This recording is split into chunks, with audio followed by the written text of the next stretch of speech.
Hello, praise the Lord everyone. परमेश्वर का स्तुति करता हूँ और धन्यवाद देता हूँ एक बार फिर से आज के इस खूबसूरत और आशीषित दिन के लिए। आज का दिन यहोवा ने बनाया है, हम इसमें आनंदित हों। मेरे प्रियो, मैं परमेश्वर का धन्यवाद देता हूँ कि हर दिन प्रभु मुझे और आपको एक अवसर देता है कि हम उससे बातचीत करने वाले बन सकें। मेरे प्रियो, ये चैनल का उद्देश्य या मेरा इस चैनल को ओपन करने का ये मकसद है कि मैं और आप मिलकर प्रभु के वचन को खोलने वाले बने।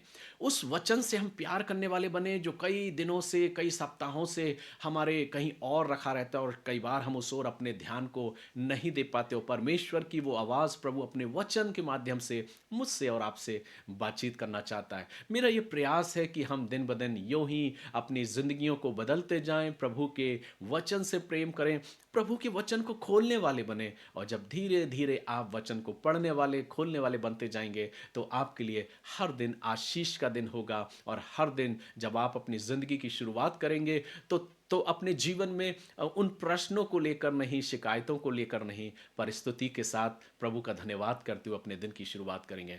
आइए एक बार फिर से हम परमेश्वर के वचन का मनन करते हैं। और आप जो मेरे साथ जुड़े हैं काफ़ी समय से, और आप सभी का भी जो पहली बार मेरे इस चैनल पर आए हैं, और अगर आपके सामने, आपके पास अगर ये संदेश पहुंचा है और अगर आपने पहली बार इस संदेश को, इस चैनल को ओपन किया है, और अगर आप चाहते हैं कि परमेश्वर के वचन से आप आशीषित हों, तो अगर परमेश्वर का आत्मा आपको अगुवाई करता है तो आप इस चैनल को ज़रूर सब्सक्राइब करिएगा। मेरे साथ जुड़े रहिए, बने रहिए, क्योंकि हमारा मिलना और जुलना सिर्फ इस मकसद को पूरा करना है कि हम प्रभु के वचन को सीखने पाएं और प्रभु के वचन में और मजबूत होते हुए विश्वास में आगे बढ़ते जाएं।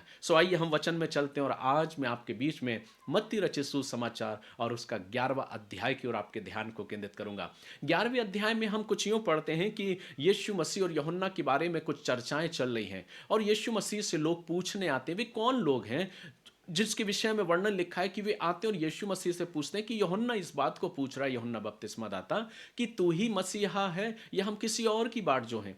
11वें अध्याय का प्रारंभ कुछ इस प्रकार से होता है कि जब यीशु अपने 12 चेलों को आज्ञा दे चुका तो वह उनको उनके नगरों में उपदेश और प्रचार करने को वहां से चला गया। यीशु मसीह ने अपने 12 शिष्यों को, अपने शागिर्दों को चेतावनी दी, उनको हर प्रकार की शिक्षा दी, और उसके बाद उसने उनको अधिकार दिया और क्या करना है और क्या नहीं करना है वो सब कुछ नियम देते हुए उन्हें अपने उस स्वर्ग के राज के संदेश को देने के लिए भेज दिया। लेकिन उसके साथ ही साथ प्रभु यीशु मसीह भी उन नगरों में जाके परमेश्वर के उस राज्य का और मन फिराव के संदेश का और स्वर्ग के राज्य का प्रचार करता है, और उन तमाम बीमार लोगों को वो स्वस्थ करता जाता है। जैसे ही हम वचन में आगे जाते हैं तो कुछ ऐसा नजर आ रहा है कि यूहन्ना जो कि बंदी गृह में है और उसने सुना कि किस प्रकार से कार्य हो रहा है, किस प्रकार से लोग चंगे हो रहे हैं, और जब उसने मसीही के कामों की चर्चा सुनी तो उसने अपने शिष्यों को भेजा। लिखा है यूहन्ना ने बंदी गृह में मसीह के कामों का प्रचार समाचार सुना और अपने चेलों को उससे यह पूछने भेजा, क्या आने वाला तू ही है या हम किसी और की बाट जो हैं। जैसे ही हम इस पद को पढ़ते हैं तो मैं ये सोचता हूं कि यूहन्ना ऐसा क्यों कह रहा है।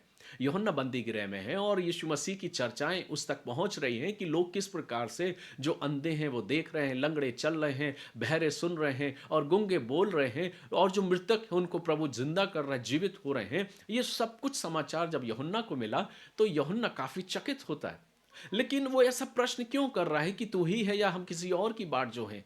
तो सबसे पहले इस बात को जानना है कि यीशु मसीह के पास जब ये पूछने के लिए लोग आए तो प्रभु यीशु मसीह ने कहा कि यूहन्ना को जाकर बता दो, क्या कुछ घट रहा है इन नगरों में, लोग देख रहे हैं, जो अंधे हैं, बीमार हैं, अस्वस्थ हैं, वो सब चंगाई को पा रहे।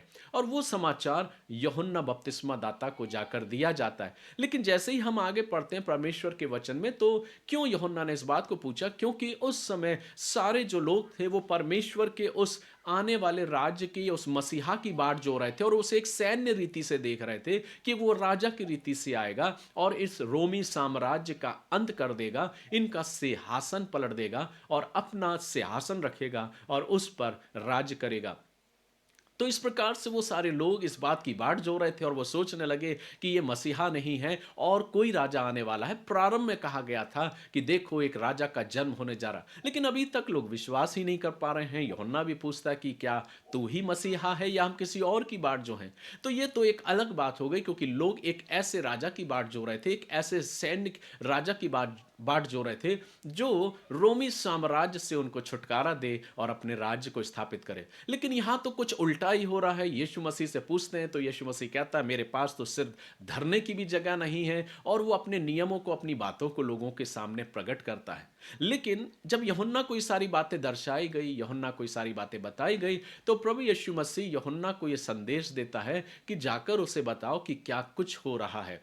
क्यों? क्योंकि लोग तो कुछ अलग ही सोच रहे थे। लेकिन तीसरे अध्याय में, मत्ती के तीसरे अध्याय में हम ये पढ़ते हैं कि अभी अभी तो यूहन्ना ने, जब वो जल का बपतिस्मा लोगों को दे रहा था यरदन नदी में, तो लोगों को उसने कहा कि देखो, मैं तो तुम्हें सिर्फ जल से बपतिस्मा देता हूं, लेकिन जो मेरे बाद आने वाला है वो तुम्हें पवित्र आत्मा से बपतिस्मा देगा। और उसी घड़ी यीशु मसीह उस भीड़ में उसके पास पहुंचा और वो कहता कि मैं तो उसके जूतों के बंद भी खोलने के लायक नहीं हूं। और जब यीशु मसीह जाता है तो वो कहता है, अपनी घोषणा करता, उस बात को प्रकट करता है कि मुझे तो तुझसे बपतिस्मा लेना है और तू मुझसे बपतिस्मा लेने आया। ये इस बात की घोषणा थी कि वो आने वाला मसीहा वही है। लेकिन अब यहां पर 11वें अध्याय में यूहन्ना कंफर्म करना चाह रहा कि तू ही है या हम किसी और को, और की बाट जो है। लेकिन जब यीशु मसीह उसको संदेश देता तो यूहन्ना उस बात को समझ जाता है। आगे जब हम वृत्तांत पढ़ते हैं तो प्रभु का वचन हमें इस बात को बताता है कि यीशु मसीह अब यूहन्ना के बारे में लोगों से चर्चा कर रहा है, और वो कह रहा है कि जिसके विषय में यशाया में भविष्यवाणी की गई थी। और जैसा कि लिखा है, प्रभु का वचन कहता है कि किस प्रकार से जो भविष्यवाणी की गई थी, वो भविष्यवाणी के विषय में कहता है, देख मैं अपने दूत को तेरे आगे भेजता हूं, जो तेरे आगे तेरा मार्ग तैयार करेगा। यीशु मसीह यूहन्ना बपतिस्मा दाता के बारे में भीड़ से बात कर रहा है, क्योंकि लोग जो हैं वो यूहन्ना के बारे में काफी संदेहात्मक रीति से उसकी ओर अपने ध्यान को करे हुए थे। कितने थे जो उसके फॉलोवर्स हो गए थे, कितने थे जो उसको मार डालना चाह रहे थे। अंततः हम जानते हैं कि क्या कुछ घटित हुआ। लेकिन यीशु मसीह यूहन्ना बपतिस्मा दाता के बारे में क्या कहता है? यूहन्ना बपतिस्मा दाता के बारे में वो कहता है, और वो लोगों से पूछता, तुम जंगल में क्या देखने गए थे? और आगे कहता, क्या हवा से हिलते हुए सरकंडे को? फिर तुमने क्या देखा? क्या कोमल वस्त्र पहने हुए मनुष्य को? देखो, जो कोमल वस्त्र पहने वे राजभवनों में रहते हैं। तो फिर क्यों गए थे? क्या किसी भविष्यवक्ता को देखने? हाँ, मैं तुमसे कहता हूं कि भविष्यवक्ता से भी बड़े को। यहां पर यीशु मसीह यूहन्ना बपतिस्मा दाता को हर एक भविष्यवक्ता के ऊपर निर्धारित करता ठहराता है, और वो कहता है, यह वही है जिसके विषय में लिखा है, देख मैं अपने दूत को तेरे आगे भेजता हूं, जो तेरे आगे मार्ग को तैयार करेगा। अब यीशु मसीह यूहन्ना के विषय में उस बात की गवाही को दे रहा है कि जो भविष्यवाणी की गई थी, वो भविष्यवाणी यहां पर पूरी होती है। जिसको तुम यूहन्ना बपतिस्मा दाता, जिसको तुम देख रहे हो, जो कुछ किस जिसने लोगों ने उसको बंदी गृह में डाल दिया, लोग उसे मार देना चाहते हैं, दो मत के लोग हो गए हैं। लेकिन मैं तुम्हें कहना चाहता हूं, ये वही है जिसके विषय में भविष्यवाणी की गई थी। और आगे फिर यीशु मसीह उसको और अधिक सम्मान देते हुए एक पद उसको प्रदर्शित करता, और वो कहता, जितने स्त्रियों से जन्मे हैं वे सब यूहन्ना से बड़े नहीं हैं, लेकिन यूहन्ना उन सब में बड़ा। यूहन्ना बपतिस्मा दाता के बारे में बोलता है कि वे है, मैं तुमसे सच कहता हूं कि जो स्त्रियों से जन्मे उनमें से यूहन्ना बपतिस्मा देने वाले से कोई बड़ा नहीं हुआ। यहां यूहन्ना को एक ऊंचा पद स्वयं प्रभु यीशु मसीह देता है। जब हम आगे बढ़ते हैं तो लिखा है, लेकिन यूहन्ना बड़ा है तो, लेकिन प्रभु आगे क्या बोल रहा है? वो कहता है, पर जो स्वर्ग के राज में अपने आप को छोटा बनाता है। यहां प्रभु उस नम्रता, दीनता और संयम की बात करते हुए कह रहा है कि जो अपने आप को छोटा बनाता है, जो अपने आप को नम्र करता है, जो अपने आप को रहम दिल बनाता है, वो स्वर्ग के राज में ऊंचा किया जाएगा, बड़ा किया जाएगा। तो आज मुझे इस बात को सोचना है। खैर, मैं उस ट्रैक पर नहीं जाऊंगा क्योंकि एक अलग संदेश हो जाएगा, लेकिन मैं सिर्फ टच करना चाहता हूं कि अभी अभी हमने पढ़ा था कि प्रभु यीशु मसीह अपने शागिर्दों के बारे में, अपने लोगों के बारे में, अपने सेवकों के बारे में क्या कहता है कि बेशक हमारे पास अधिकार है, लेकिन उस अधिकार के साथ क्या करुणा, रहम दिल और दया भरा हुआ दिल हमारे जीवन में है या नहीं है, जो मैंने बीते मनन में आपके बीच में कहा था। लेकिन यहां प्रभु यीशु मसीह कहता है, जो अपने आप को छोटा करेगा वो बड़ा बनाया जाएगा। इस प्रकार से प्रभु यीशु मसीह आगे अपने संदेशों को देता है, लोगों को संदेश सुनाता है और वचन देता है, उनको चेतावनियां देता कि स्वर्ग का राज निकट आ चुका है। अब आवश्यकता है कि तुम्हें अपने गुनाहों से, अपने पापों से पश्चाताप करना है, क्योंकि देखो, एक मेमना, जो जगत का मेमना, जो परमेश्वर का मेमना, जो सारे जगत के लिए अपने आप को बलिदान करेगा, वो मेमना तुम्हारे पापों के लिए बलिदान होने जा रहा है। लेकिन उससे पहले प्रभु यीशु मसीह सबको एक आह्वान देता है, लेकिन उसके साथ साथ वो हाय भी कहता है उन नगरों के लिए जिसमें उसने अद्भुत अद्भुत काम किए, जिनके बीच में जाके उसने अद्भुत अद्भुत काम किए, लेकिन उन नगर के लोगों ने उसको स्वीकार नहीं किया। और प्रभु कहता है कि हाय तुम पर, कि तुम्हारा आने वाला समय और आने वाला वक्त कैसा हर्ष होगा। तुम उस न्याय रूपी सिंहासन के सम्मुख खड़े होगे और तुम्हें किस प्रकार से तुम्हारा न्याय कर किया जाएगा। जैसा कि लिखा है, तब वह उन नगरों को उल्हाना देने लगा जिनमें उसने बहुत से सामर्थ के काम किए थे, क्योंकि उन्होंने अपना मन नहीं फिराया था। हाय खुराजीन, हाय बैतसैदा, जो सामर्थ के काम तुझ में किए गए, यदि वे सूर और सैदा में किए जाते तो टाट ओढ़कर और राख में बैठकर वे कब के मन फिरा लेते। परंतु मैं तुमसे कहता हूं कि न्याय के दिन तुम्हारी दशा से सूर और सैदा की दशा अधिक सहने योग्य होगी। हे कफरनहूम, क्या तू स्वर्ग तक ऊंचा किया जाएगा? तू तो अधलोक तक नीचे जाएगा। जो सामर्थ के काम तुझ में किए गए यदि सदोम में किए जाते तो वह आज तक बना रहता। पर मैं तुमसे कहता हूं कि न्याय के दिन तेरी दशा से सदोम की दशा अधिक सहने योग होगी।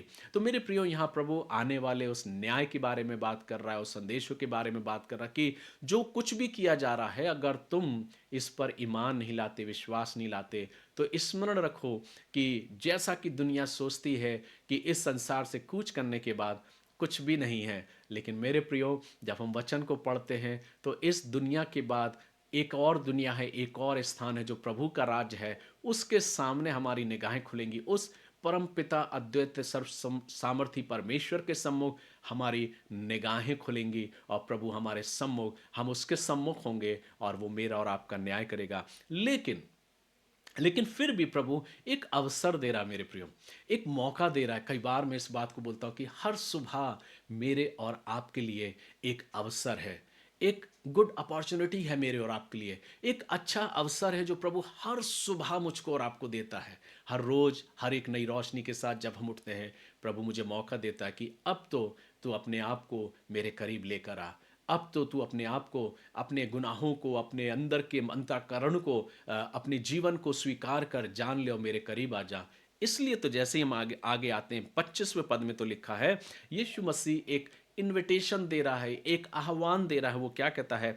उसी समय यीशु ने कहा, हे पिता, स्वर्ग और पृथ्वी के प्रभु, मैं तेरा धन्यवाद करता हूँ। ये इस बात को इंगित कर रहा है कि वो परमेश्वर, वो पिता जिसने प्रभु को भेजा है, उससे वो प्रार्थना कर रहा है, कहता कि तूने इन बातों को ज्ञानियों और समझदारों से छिपा रखा है। जो अपने आप को ज्ञानी समझते हैं, जो अपने आप को बहुत बुद्धिजीवी समझते हैं, प्रभु कह रहा कि तूने उनसे छिपा रखा, पर बालकों पर प्रकट किया है। हाँ हे पिता, क्योंकि तुझे यही अच्छा लगा। हे मेरे पिता, हे मेरे पिता, मैं मेरे पिता ने मुझे सब कुछ सौंपा है, और कोई पुत्र को नहीं जानता केवल पिता, और कोई पिता को नहीं जानता केवल पुत्र, और वह जिस पर पुत्र उसे प्रकट करना जानता है या चाहता है।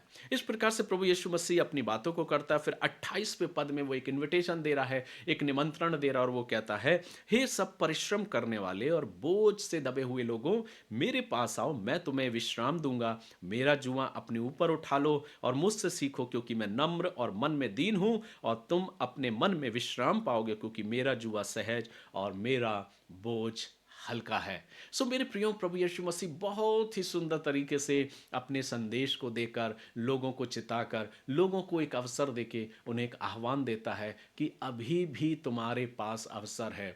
तुम मेरे पास आ जाओ, मैं तुम्हारे बोझ को हल्का कर दूंगा। मैं तुम्हें तुम्हारे गुनाहों से, उन पापों से क्षमा कर दूंगा। अभी कुछ ही समय पहले, कुछ ही दिनों पहले हमने पढ़ा था कि लोग कहते हैं कि क्या तुझे अधिकार है कि तू पापों को क्षमा कर सकता है?